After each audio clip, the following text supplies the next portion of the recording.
Our last panel of the day is regional strategies for North America's auto parts industry. The organizer and the moderator for this panel is Juan Vázquez. He's the managing director of Mexico's National Council of the Maquiladora and Export Manufacturing Index. Please join me in welcoming him.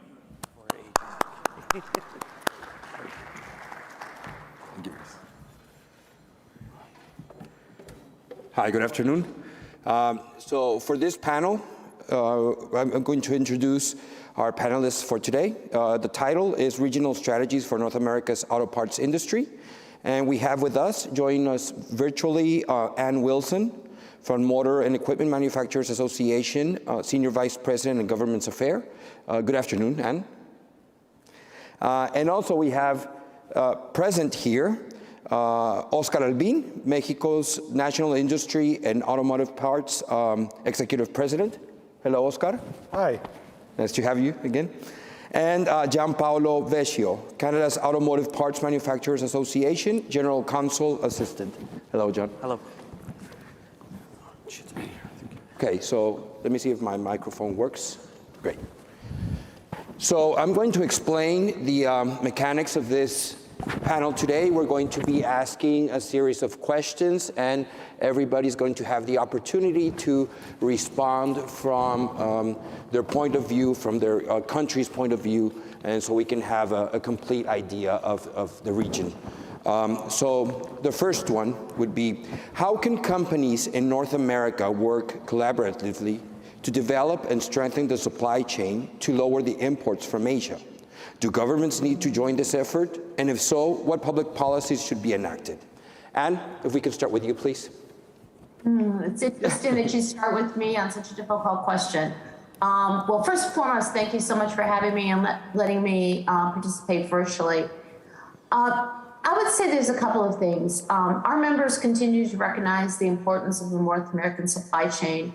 Yesterday, one of our members testified in front of the House of Representatives and specifically talked about why having a strong North American supply chain is necessary during this time where we're seeing shortages of so many components and raw materials, in addition to the issues on port slowdowns in this country.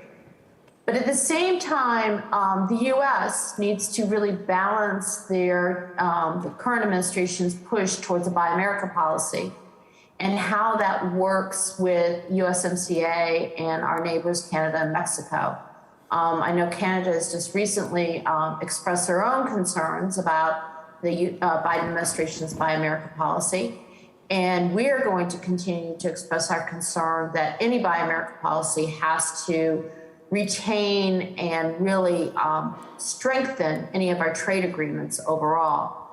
So again, we believe the future is there. That's why the USMCA was so important. That's why the North American supply chain is still there. But we still have to work with our governments very strongly to make sure that we talk about it as North America and not just one country, as opposed to all three.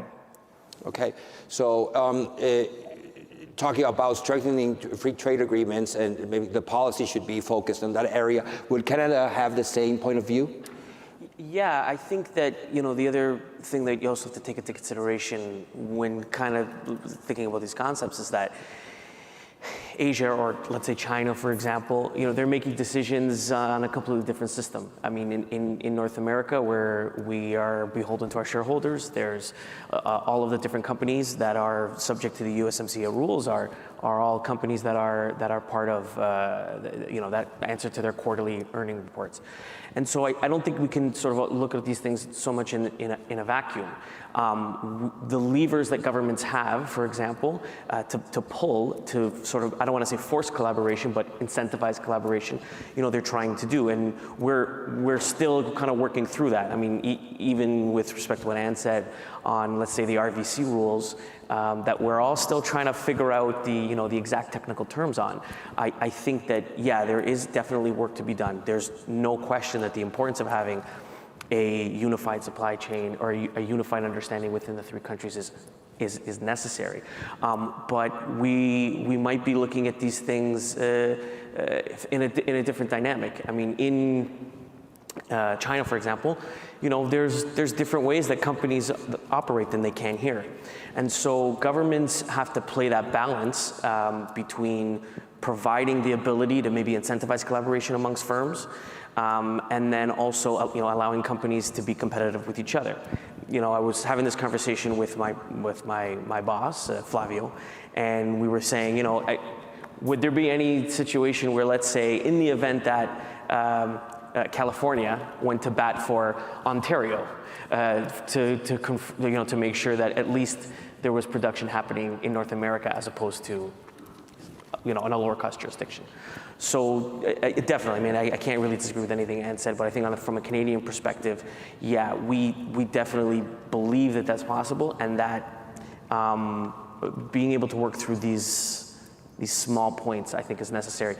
Quicker, I guess, sooner rather than later probably would be best. I think everyone would agree. Okay, and how about Mexico, Oscar? What do you believe? Should government join this effort? Are we doing something? Is there a public policy that we should be enforcing? Yeah, thank you, and thanks for Mexico Now to open this opportunity to talk to all of you, and it was great to see you again. And yeah, unfortunately, it's difficult to talk about the Mexican government. Jesus, we are in an obstacle race all the time with our current government. But definitely, what is the fact is that we have to resource many components that the OEMs and the tier ones are buying from, especially Asia. Today, the imports of auto parts from Asia is $75 billion, and from Europe is $15 billion. In total, is $90 to $95 billion. It's the total Mexican auto part production. We have to see what of those components could be resources into North America. Now, in order to do that, United States, Canada, and Mexico has to have a common policy to trying to have the equivalent capital investment incentives. United States is approaching all of that currently. Canada has some policies. Unfortunately, Mexico, we don't have any tax relief incentive for new investment. And the rest of the countries are doing that. So Mexico, we are in disadvantage. It's the government, we have to work with them in order that they must understand that is necessary, it's a must. Now, anyway, we have many components produced in North America that could be increased in capacity. In order to do that, we have to link the current supply base that we have in North America, link each other. That is, I discovered some Japanese fastener manufacturer at Mexico, Guanajuato State, that they are producing just in one shift because they are producing for Honda. But this is why you are not selling to BMW, German, or to General Motors America. I don't have a way to contact them. So we have to facilitate the linking of our current supply base and increase their opportunities. So, and currently, Canada and Mexico, we are working in order to do that in a very creative software, and we are going to invite our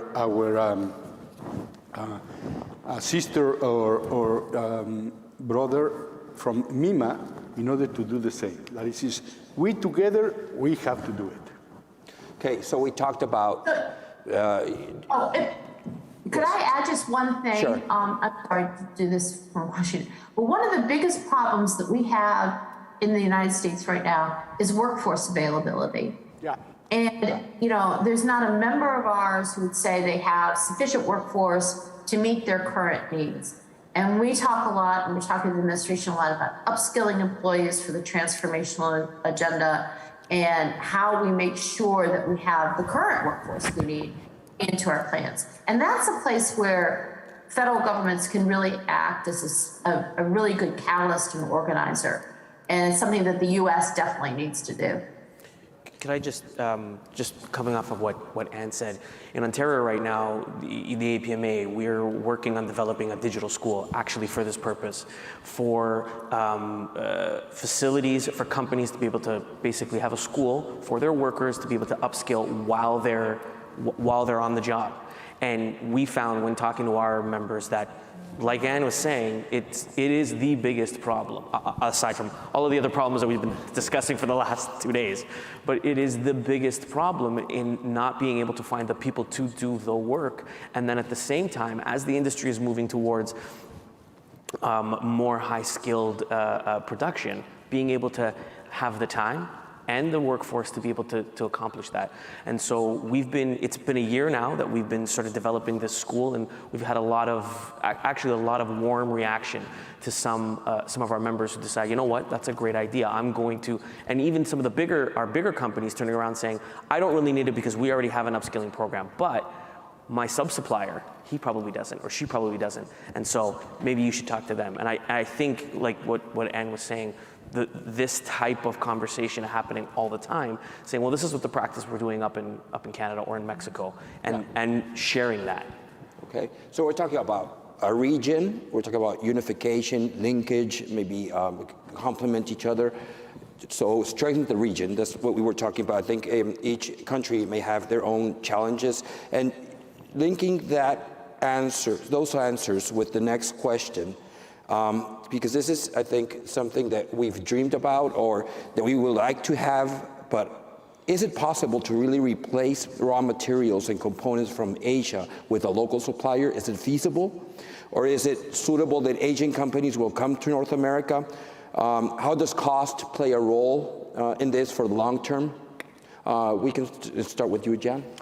Sure, I mean, you know, if I'm taking let's say I'm taking my APMA hat off and I'm putting my Canadian government hat on for argument's sake, I don't think if an Asian or Chinese company or any sort of from a different jurisdiction wants to set up, they're obviously going to have an eye on the USMCA rules, especially if they're going to be producing in the core parts. But that investment's going to create jobs. That investment's going to create more economic growth. So I think governments would probably want that. In terms of this sourcing raw material, yes, that discussion, it linked with what's going on now with shortages and the chip shortage. For example, in Canada, recent announcements with respect to investments by the Canadian government in batteries. The idea that, well, we have the stuff here to put into the vehicles of the future that we need, but then for example, in Canada, the issue also starts to become, well, we have the thing that we need, but to get it produced, to get it mined, and then to get it put into the component that is required for the vehicle, there's a gap there. And in order to be able to answer your question in the sense, can we do that, that gap needs to be shortened. Okay, how about Mexico, Oscar? Yeah, definitely resource the components, as I mentioned, $75 billion into United States, Mexico, Canada. That is not going to be possible in the short term. But let me start from something that is basically in North America, we don't have enough capacity for the raw material, the basic raw material, steel, aluminum, and resins. Those are the basic material that we need to build a car. Now, that is why on the USMCA, United States negotiate to establish a 70% of the purchase from the OEMs on steel and aluminum in order to promote the growth of the basic, steel and aluminum, okay? So right now, it is in the process to bring more capacity of steel. Also, aluminum. Canada is a large producer, the best producer in the world, because your aluminum is green. But we still importing aluminum from Asia. So that is, if we are going to stop bringing aluminum wheels from China, and they will have to bring the aluminum raw material, is not going to make sense. We have to have the aluminum raw material and then the aluminum wheels.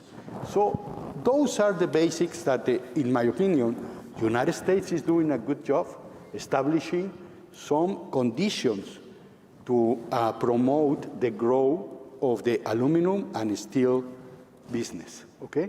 So I believe it is going to be, but it's going to take a little bit more time. So, Anne, your point of view, realistically?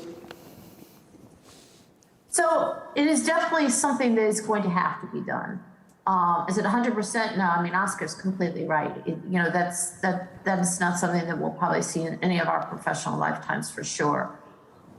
There's both the governmental pressure to do it, but then we've also seen just the whole supply chain concerns about, as I mentioned, the cost of some of these raw materials, the availability of semiconductors, the whole port shortdown, and what that has done to manufacturing overall. But sort of, you look at, Oscar's example on steel, and he's absolutely right, what USMCA required from the vehicle manufacturers. But then we have to look at it, the reverse piece of it, from a supply base. Many of our members purchase steel, but they purchase small amounts of it, and it's very specialty steel. And so far, the steel manufacturers in the United States have not been able to invest to have sufficient quantities of that, sufficient quality of that to meet our needs. And what we keep telling our federal government is that you can't tariff your way out of this. We're going to have to look at domestic supply. We're going to have to look at domestic investment. And there are going to be some raw materials that we are not going to be able to provide and have and source in this country. On the other hand, if you look at semiconductors, this is a place where the U.S. particularly needs to get up to the finish line, pass some legislation to provide funding for semiconductor manufacturing and R&D in this country. Is it going to be 100%? No, but it's going to be part of the need we have.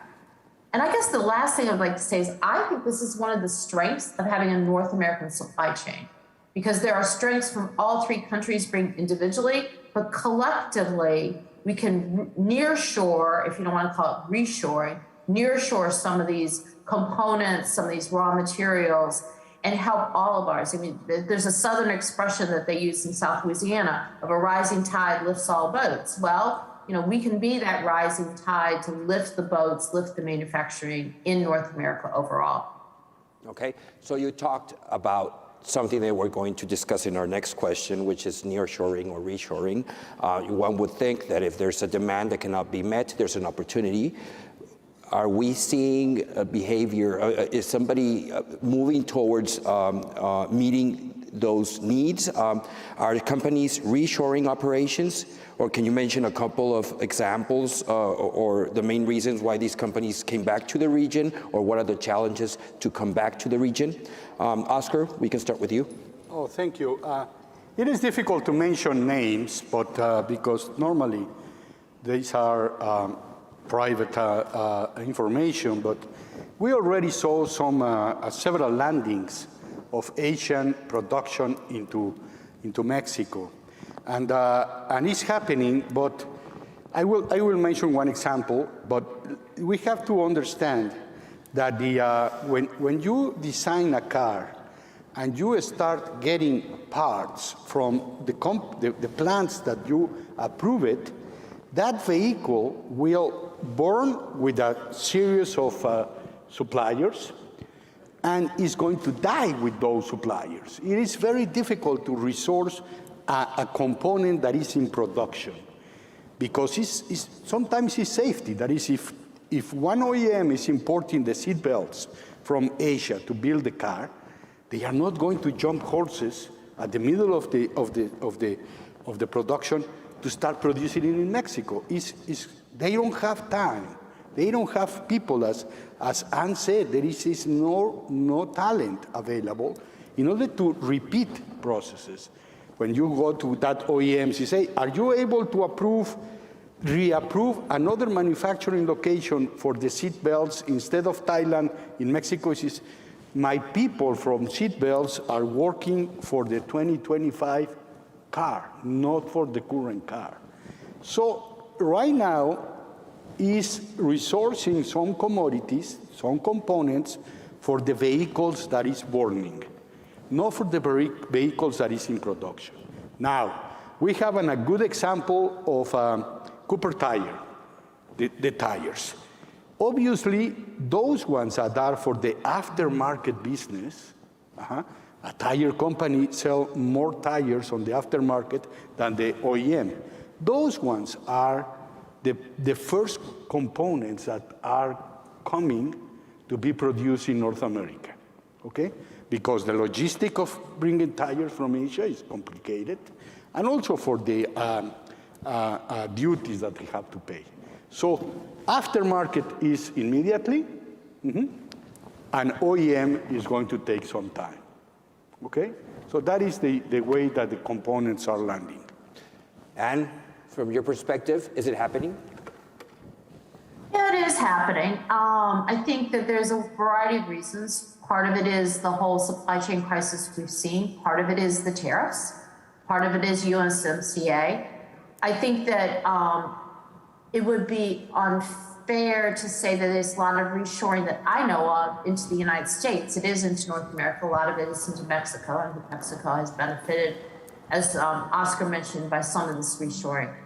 I think it's we talk about from a U.S. perspective is what are we looking for as we transform as an industry? So the entire industry is looking at lower emissions, greater fuel economy, more safety, greater autonomy, all of those types of things, which are expensive and difficult investments.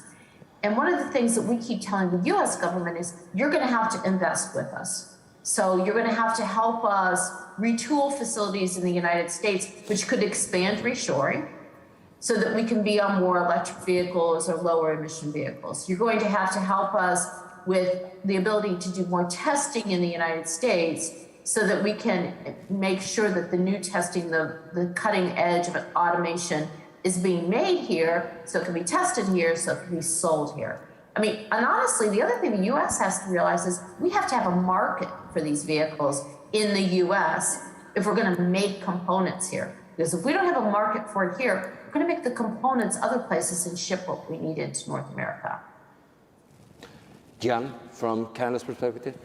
Yeah, I think I can't disagree with anything anyone said. I think one thing it is happening in Canada, obviously not to the extent I think everyone would like, but I think the pandemic, in a way, made it, I guess, put it in the minds of people in boardrooms and in facilities to say, I would prefer that control. I'd prefer the ability to go to my supplier, drive to my supplier, and see how the facility is operating. I think, though, that if I could, on Ann's point, the market to sell these vehicles, I mean, and what Oscar was saying, I mean, the programs that are existing now, they're for the next 5 years. I just had a baby girl. She's 4 months old. When she's 15 years old, is the vehicle that she's going to be driving the same? Is the ownership going to be the same? Is the type going to be the same? Is she going to want to be able to have a vehicle in the same way that we have, that we park it in our driveway? I mean, I don't know, but I think that the discussion about understanding where that market's going to be will assist in the parts production of it and the vehicles of the future that we are all going to be assisting in building. And so it's happening, but I think that the more poignant point is to discuss or to think about is what is the car of the future going to look like, or what is mobility going to look like, and are we doing the work now to make sure that we're able to supply it and build it? Okay, so you touched a topic that we're going to discuss about now, which is going to be the pandemic.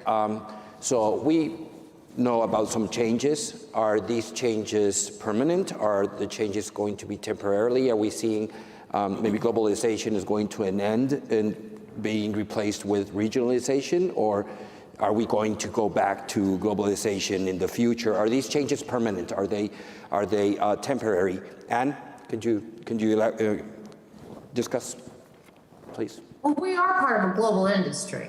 And so that aspect of it's not going to change. I mean, so many of our members, are in Asia for the Asian market, and they also export to the United States, So we are a global industry, and we're going to have to accept that and embrace it and make sure that policymakers understand this.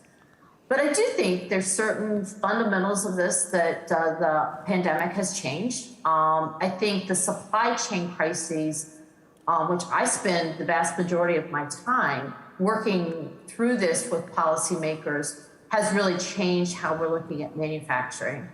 You know, again, we have a lot in our country we need to do to address the slowdown we have at the ports. The president's announcement yesterday about keeping the ports of LA and Long Beach open 24/7 was important, but we have infrastructure needs, we have other transportation needs we need to take care of. I mentioned it already, what we've talked about with semiconductors. And, you know, we talked about battery manufacturing in the US. So where do we get the raw materials, the inputs for those batteries? Are we going to be able to get them in North America? Are we going to depend on an overseas supply chain?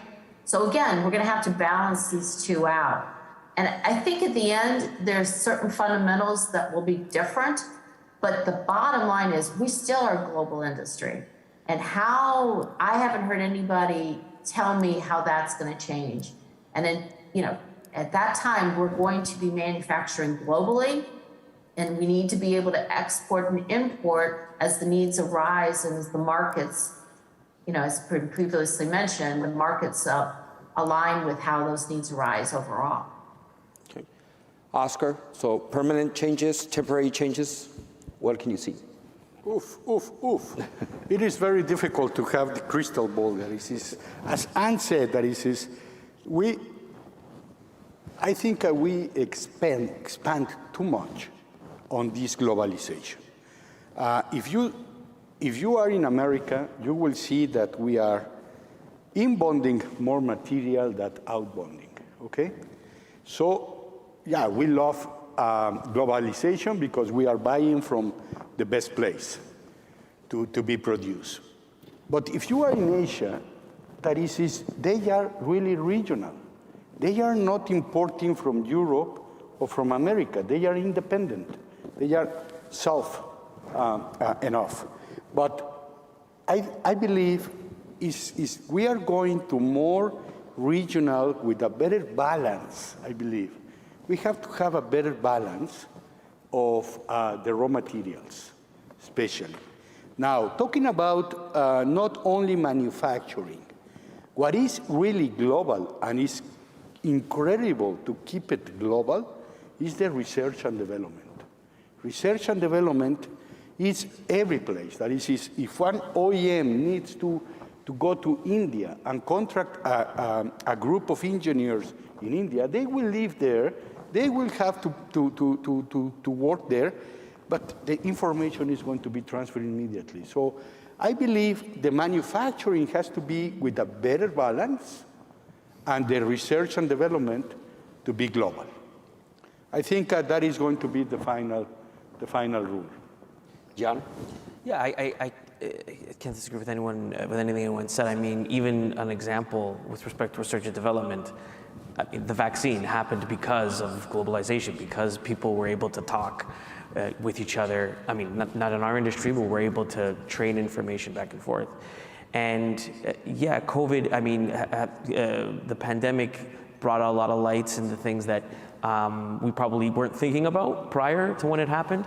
I can tell you, as doing a lot of legal work for the APMA, the border issue with the United States, having trucks going back and forth and technicians going back and forth. My phone did not stop for a good, it still doesn't stop, for a good 16 to 18 months. But yeah, the idea of greater balance, and maybe silver lining. Maybe the silver lining is that we were forced to have to make those decisions, or forced to start thinking about that a lot sooner than maybe we thought. Okay, and let's get specific with chips. What corrective actions need to take place in order to solve and prevent this from the future, specifically, either from government or from the industry itself? What needs to happen? Oscar? Thank you. I think the actions are coming. It is United States, the President Biden, immediately after the first 100 days of investigation, they decide to resource the technology of the chips that went to Asia because those countries implement a good incentive to those American manufacturers to source the manufacturing at Asia. Now we have the supply problem. They are placing very high incentives to recover that manufacturing in the United States. There are several plants in process to be established on the south of the United States. But it's going to take time because this is not like a door panel that with a machine of injection molding available in the market is going to be starting to produce it that are currently on the market. The semiconductors business needs some capital equipment that is built a suit that is not available in the market. You have to ask to be built, and it's very complicated, very tied on specifications that is going to take time. Unfortunately, right now, we start this problem because everybody knows. Everybody will buying laptops, video games, products, whatever. And we were considering that we are going to be one after everybody buys one or two or three for the kids. Now it was the time to recover the capacity for us. Unfortunately, it didn't happen because 5G started in the world, and everybody wants to change the telephone. So now we have the 5G demanding a lot of semiconductors. When are we going to finish this one? It's going to be a combination that when the plants in the United States are going to be ready, and also when all the people will have 5G technology on their phones. So that in consequence is going to be the second semester of next year. So it is going to be and continue. Before the pandemic, the automotive business used to be the 10% of the semiconductor business. Today, we are just representing 3 to 4%. So we are at the end of the line. That's the reality. And Yeah, I mean, I think Oscar's right. A couple of things.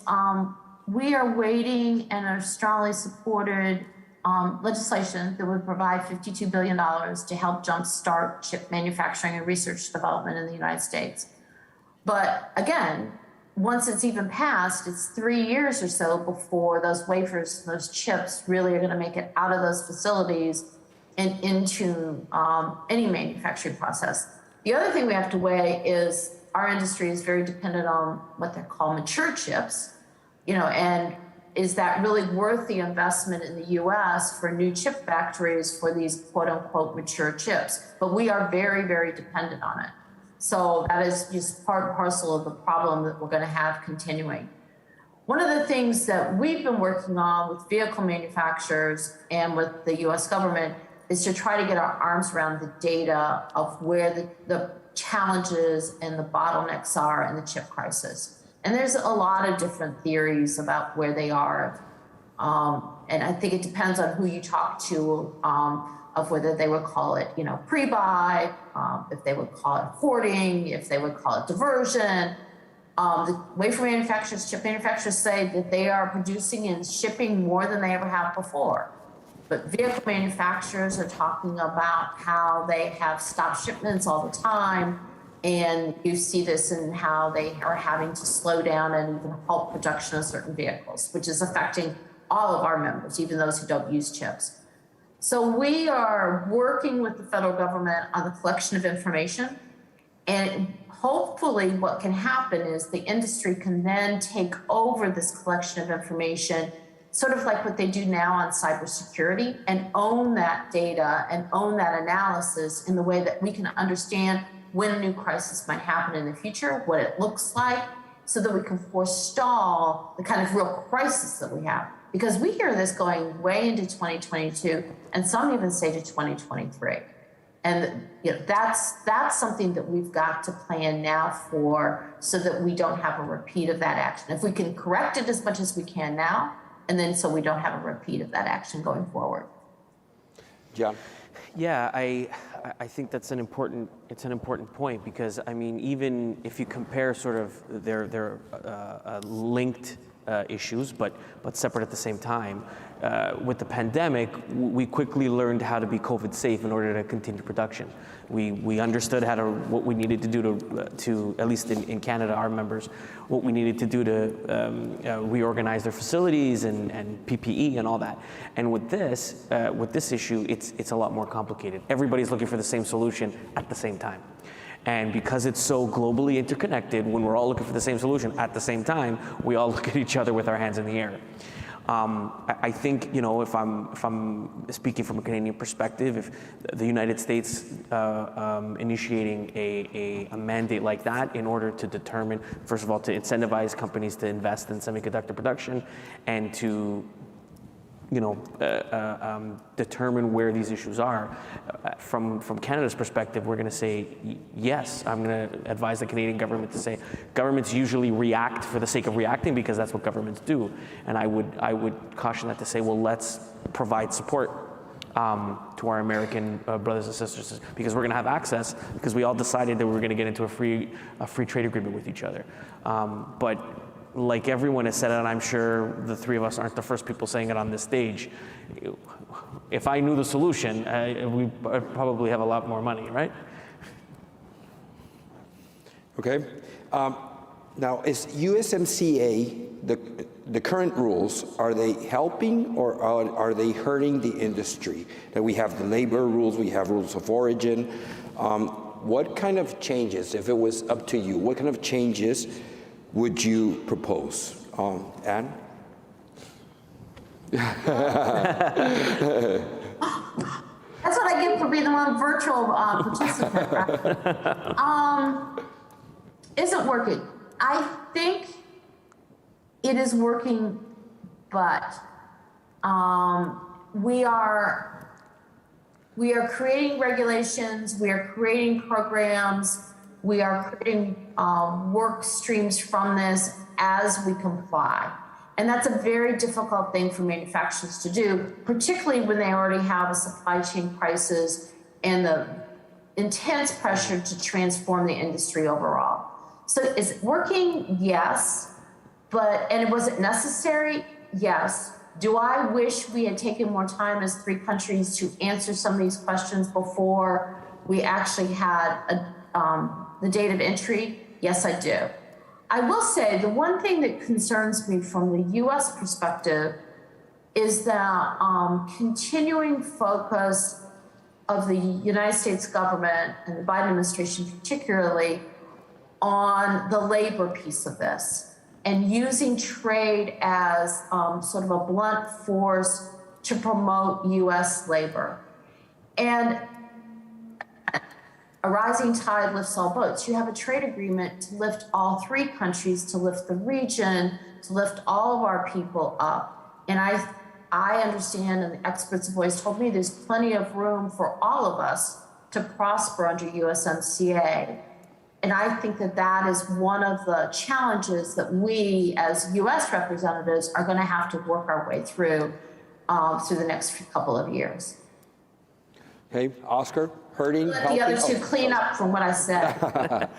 Oscar, is it helping, hurting? What changes? Thank you. I believe, as Anne said, when we negotiate those current rules shoulder to shoulder with Anne and with Flavio at Washington for many, many months,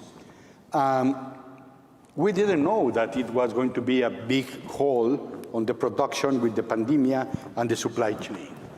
And I believe we have to reconsidering the lead time for this, because right now we are working on different things. But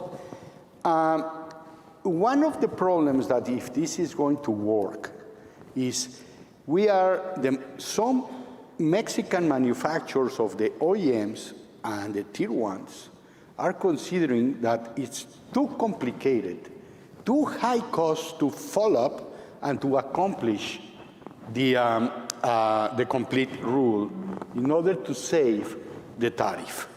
Now, for a passenger car, the tariff is 2.5% going to United States. A car made in Japan with a very open rules to deliver components from Thailand, from Malaysia, from Vietnam, going to Japan, that Japanese car is going to United States, paying 2.5%. Now, a Mexican car that has to be achieved 75% with very strong rules and not facilitating the actions is to save 2.5%? Jesus Christ. Some OEMs, non-American OEMs, that are facing difficulties to achieve the rule, they said, hey, hold it, stop it. I will continue bringing material from Germany, I will build the car here, and I will pay 2.5%. It's going to be a German car built in Mexico, 2.5%. 2.5% is not really hard to sell the car. That is, it's not going to have a difference in the market. With the pickups, because that chicken tax that started in the 60s is 25%. That is a problem with the pickup. But obviously, if for the passenger cars could be 25%, now it's going to be a different story. But 2.5% is not going to stop the business for those vehicles that today have a very difficult and costly rules to be achieved. I think, you know, everything that Oscar said is correct, and you know, Canada's position with respect to that is similar. You know, we support that. The USMCA in principle, the idea of it, yes, and its future potential, it's definitely working. But I think, as Ann said, the sort of rush to get the agreement signed, to negotiate these very complicated interactions between our three countries may have caused there to be a little bit of, I don't want to say overlooking, but we'll deal with the technical nuances down the road. Let's get this agreement over the line. And I think what we're finding now is that those technical nuances were a lot more stark and important than probably not what we previously had thought, but in conjunction now with the issues that the industry is facing, become more prevalent. And so my outlook for it, yes, of course, it's gonna, I do think that there is, all of the ships will rise. And both in Canada, the United States, and in Mexico, people will benefit from the idea, or from the agreement that we've all been a party to. But we're probably not going to see the benefits of that until we can get past these nuanced discussions. And at the same time, you know, obviously with the Buy America initiative, that'll hurt its success or its potential for growth in all three countries. So, you know, the short answer is it working? Yes. Can it work better? Definitely. Now, you're talking about 2.5%. Won't, you know, if companies start trading outside USMCA and paying 2.5%, won't that cause a reaction in the governments involved in the USMCA? I don't know who would like to answer that one.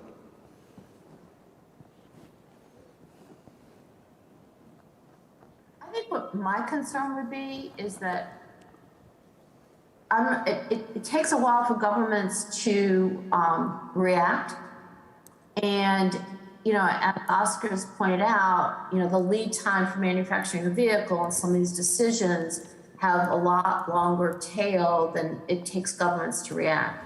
So we could, you know, we finished a study last year of the number of employees in the United States who work directly for a motor vehicle supplier, commercial vehicle, light vehicle, aftermarket.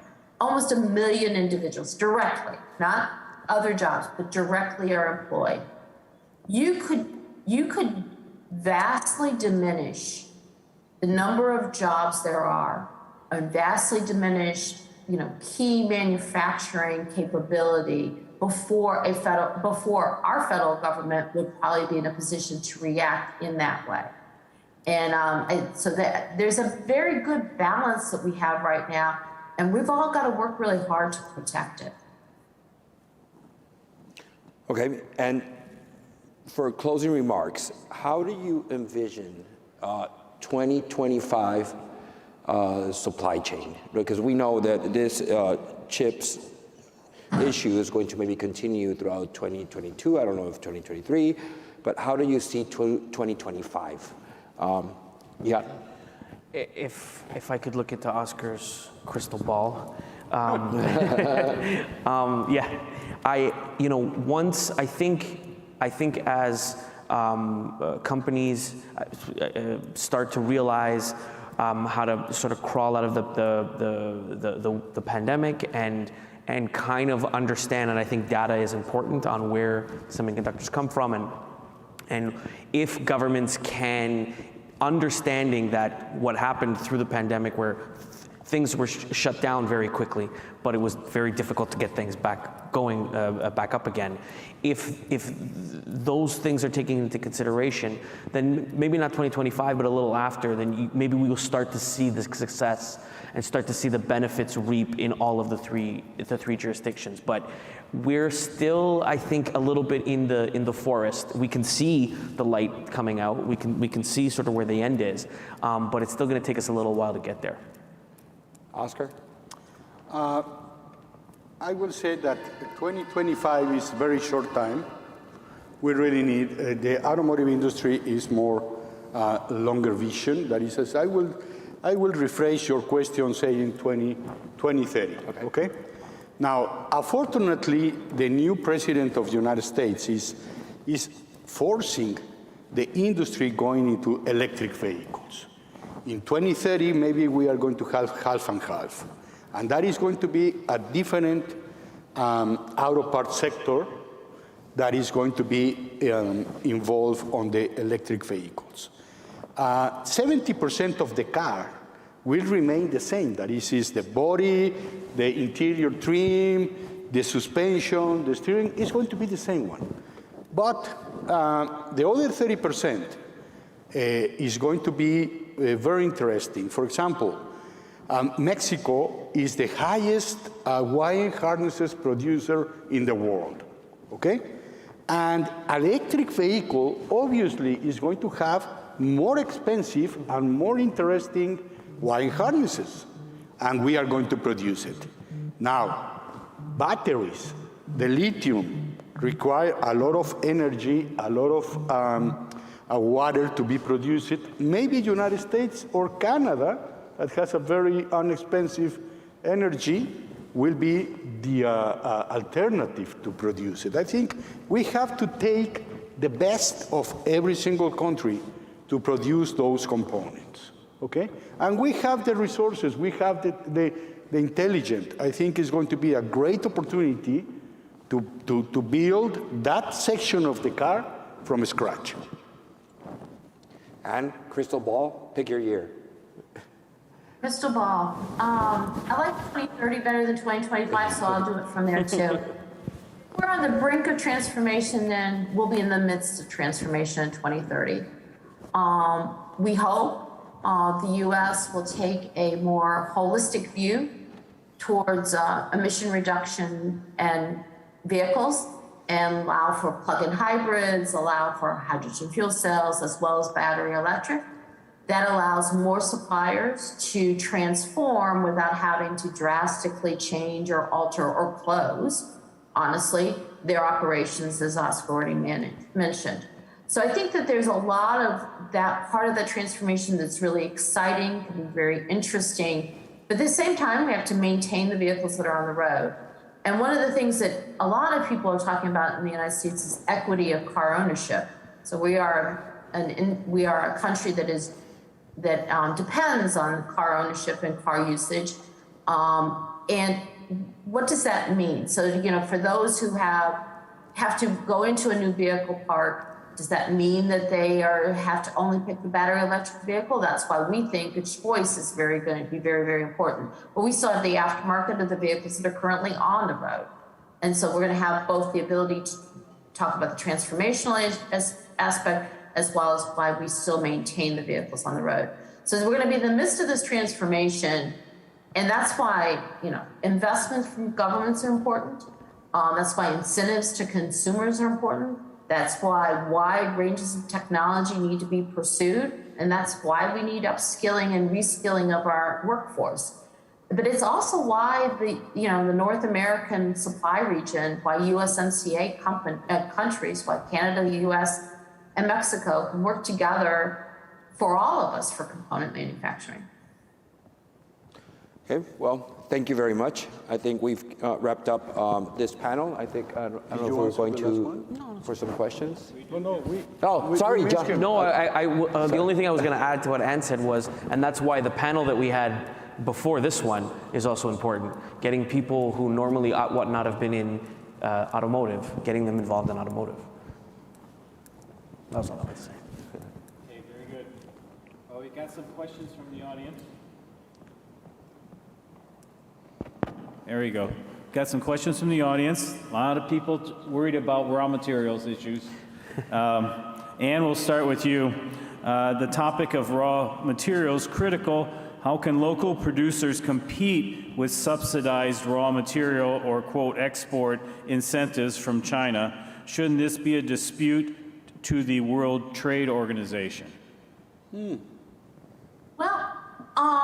boy, y'all have the difficult questions, and given that would teach me to always come in person, right?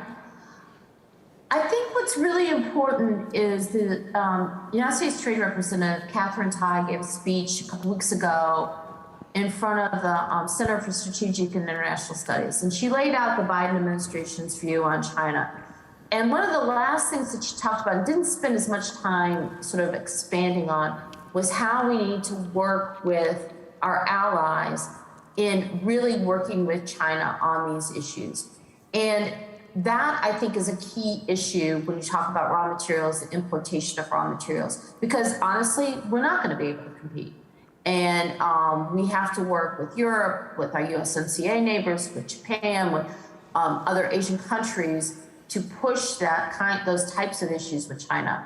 But I would say that one of the things that she did say very early in her speech was that this administration is more than willing to look at existing tools and even new tools to assure the fact that China engages in an appropriate fashion in their trading practices. So I think we've got to balance out in this business community. We need to help push them towards a suggestion that will work for all allies, because if we don't come up with a solution that can work for all of us, the U.S. government, I take her at her word, will come back and look at other tools, whether it's export controls or other tools like that haven't been used, as well as continuing to the 301 tariffs. Very good point, Ann. Oscar, a question for you. Can the 2.5% be reviewed at the sunset, during the sunset clause of the USMCA? So instead, if they think that 2.5% is not high enough, in the sunset clause, once they force a renegotiation of the USMCA? Well, I don't know if I understood correctly the question, but I believe the 2.5% must be higher or equivalent from United States to the countries outside NAFTA, outside North America. That is, in other words, if Japan currently impose 15% to United States for American car going to Japan, well, must be equivalent. If Europe impose 15% or 20% for American car going to Europe, well, has to be in equivalent amount. Today is completely, I am not American, I don't represent the United States, but in my opinion, is not fair. Mexico, for example, we have a free trade agreement with Japan, so everything that is coming to Mexico is duty-free. We have a free trade agreement with Europe, so it's the same way. It's 0-0, both. But the United States is on balance currently. That is what they have to focus. Right, right. And Gian, another raw material question here.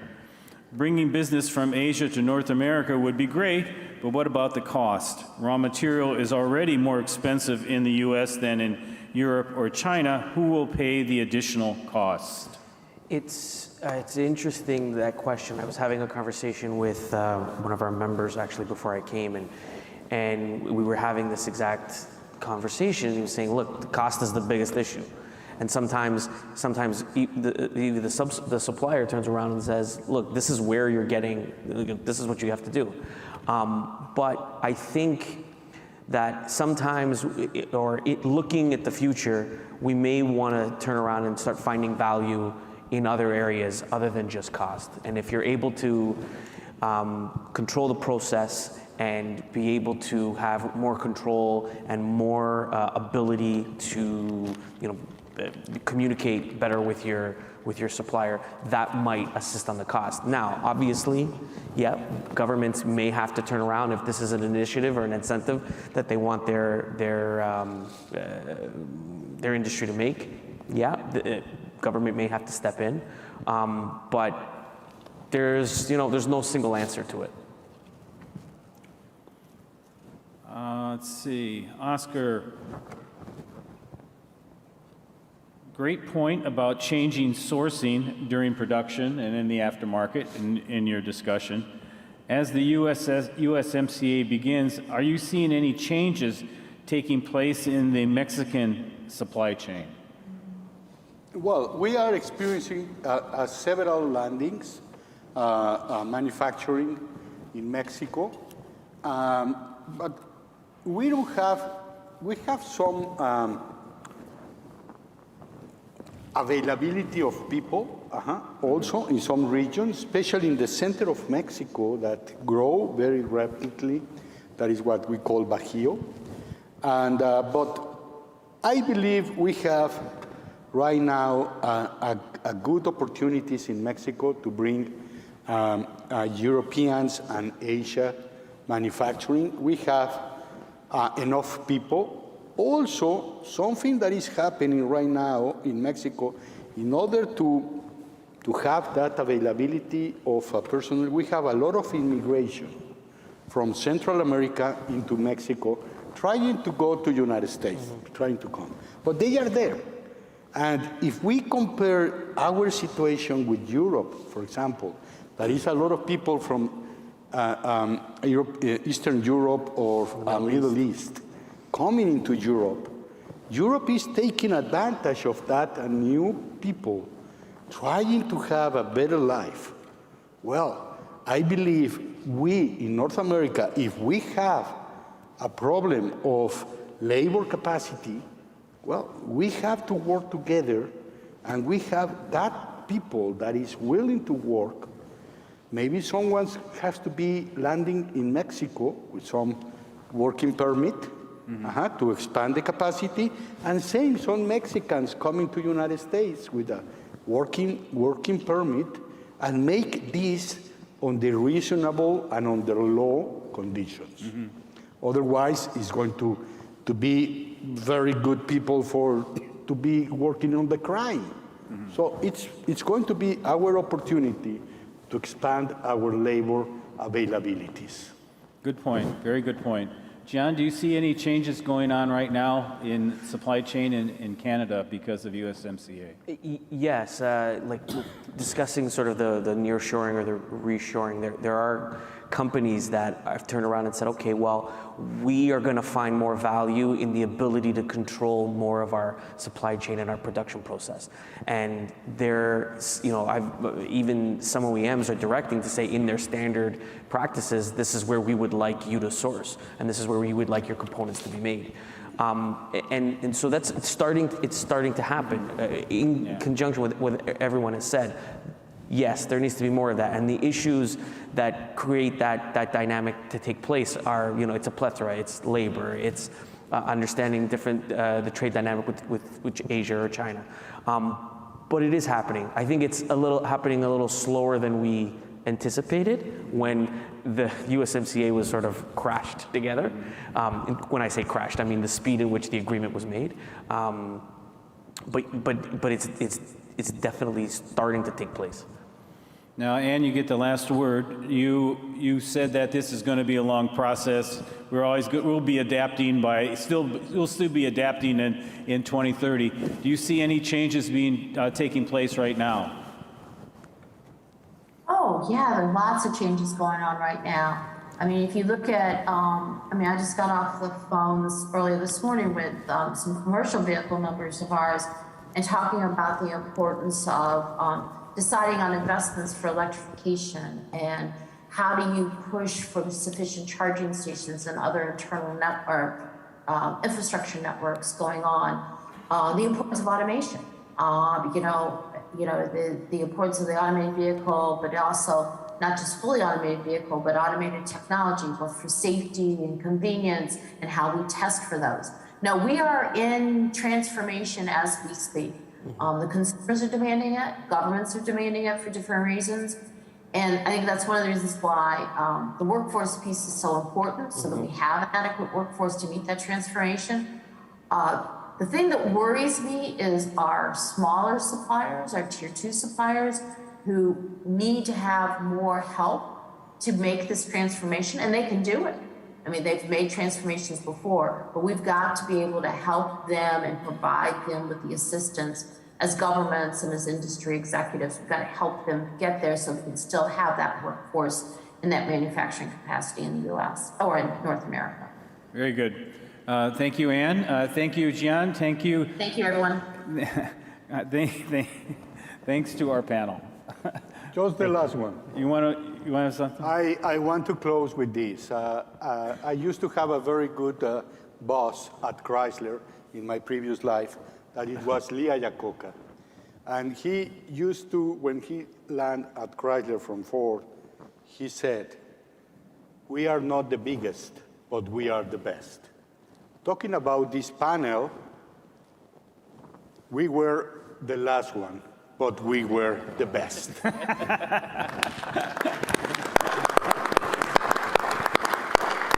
Thank you, Oscar. Thank you. And thank you, Juan. No, thank you. That's it for today. I wanted to bring up my co-host, Vicky. She's going to give you some words of encouragement and thanks for attending. As we said, this is the 177th. ¿Qué te pareció? What did you think about 177th Mexico Now conference. So it's really been an accomplishment for them.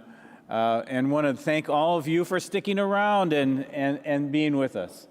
Vicky? Yes. You want to use this one? Yes, the time passed so quickly. We're at the end of our summit, and I want to highlight that our virtual community, the public in the chat, make this great community with comments, with greetings for all the Mexican Republic, Querétaro, Zacatecas, all the Bajío area, Detroit, Michigan, etc., etc. We are so glad that the people in internet, in the virtual mode, can do that. And here we have the chance in so many time to make to V2Vs, to make this networking face-to-face, and it's so grateful for us that we can do it for so many times that we are waiting for that. So thank you for your time. We know that you have a very tight schedules, and you make this space for us, and we are so glad for that. Thank you for the effort for all the staff of Mexico Now, that it's the first time that make an hybrid event. So I want to make a big applause for them, because they make a big effort to do that. And we hope you see you soon in each world that we want to do it. Virtual, hybrid, person. We have a big world. Thank you so much for your time. I will see you again. Thank you.